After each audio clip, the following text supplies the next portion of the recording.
ടൊവിനോ തോമസിനെ വെച്ച് അഖിൽ പോളും അനസ് ഖാനും കൂടി ഡയറക്റ്റ് ചെയ്ത ഐഡൻറ്റിറ്റി എന്ന് പറഞ്ഞ മൂവി ഞാൻ ഇന്നലെ പോയിരുന്നു കണ്ടിരുന്നു.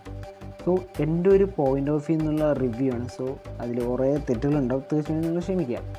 സംഭവം ലേറ്റായി എന്നറിയാം, കാരണം ഞാൻ ഇന്നലെ കണ്ടുള്ളൂ. കാരണം എനിക്ക് കിട്ടിയ ഗ്യാപ്പ് കൊണ്ട് മാത്രമേ എനിക്ക് പോയി പടം കാണാൻ പറ്റുള്ളൂ.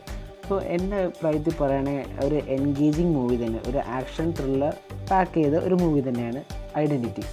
ഇതിനകത്ത് ടൊവിനോ തോമസ്, തൃഷ, വിനയ് ഇവർ 3 പേരും അടിപൊളിയായിട്ട് പെർഫോം ചെയ്ത് വെച്ചിട്ടുണ്ട്. നല്ല രസമായിട്ട് നമുക്ക് കണ്ടിരിക്കാം. എൻ്റെ ഒരു റേറ്റിംഗ് ഒരു 5 സ്റ്റാറിൽ നമുക്കൊരു 3.5 കൊടുക്കാൻ പറ്റുള്ളൂ. അതിനുള്ള കാരണം എന്ന് പറഞ്ഞാൽ ഫസ്റ്റ് ഹാഫ് ഇൻ്റർവെൽ വരെ ഉള്ള ഒരു സീക്വൻസ് അടിപൊളിയായിട്ട് എടുത്തു വെച്ചിട്ടുണ്ട്. അത് കഴിഞ്ഞിട്ട് ലാസ്റ്റത്തെ ഒരു സെക്കൻഡ് ഹാഫ് തൊട്ട് നമുക്ക് എന്താ പറയുക, പടം തീരാറാകുമ്പോൾ ഇതിൻ്റെ തീരാത്തേ എന്നൊരു ചിന്ത വരും. അതായത് പടം വല്ലാണ്ട് വലിച്ചു നീട്ടുന്ന പോലെ ഒരു ഇതുണ്ട്. അത് ഇത് സ്പോയിലറാണ്.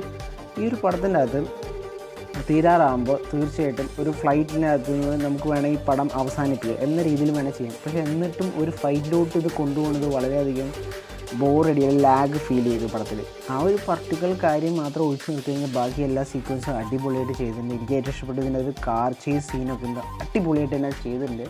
സോ പടം നിങ്ങൾ തിയേറ്ററിൽ മസ്റ്റ് വാച്ച് എന്ന് ആണോ എന്ന് ചോദിച്ചു കഴിഞ്ഞാൽ എൻ്റെ ഒരു അഭിപ്രായത്തിൽ മസ്റ്റ് വാച്ച് ഒന്നുമല്ല, 1 ടൈം വാച്ചുള്ളൂ. കാണാൻ കാണാം, അല്ലെങ്കിൽ OTT വന്നു കഴിഞ്ഞാൽ കണ്ടാൽ മതി, അത്രമാത്രമല്ല. അല്ലാണ്ട് നമുക്ക് ക്യൂരിയസ് ആയി എത്തുന്ന രീതിയിലുള്ള കാര്യങ്ങൾ എലമെൻറ്റ്സ് ഉണ്ടോ എന്ന് ചോദിച്ചാൽ അത്രയ്ക്കൊന്നുമില്ല. പക്ഷേ നല്ലൊരു ക്യാമറ വർക്ക്സൊക്കെ നല്ല അടിപൊളിയായിട്ട് ചെയ്യുന്നുണ്ട്, നല്ല ഡയറക്ഷൻ, എല്ലാ കാര്യങ്ങളും ചെയ്യുന്നുണ്ട്. സോ ഇതാണ് എൻ്റെ റിവ്യൂ. വീഡിയോ ഇഷ്ടപ്പെട്ടാൽ തീർച്ചയായും നമ്മൾ ചാനൽ ഒന്നും മറക്കാത്ത എല്ലാവരും സബ്സ്ക്രൈബ് ചെയ്ത് സപ്പോർട്ട് ചെയ്യുക.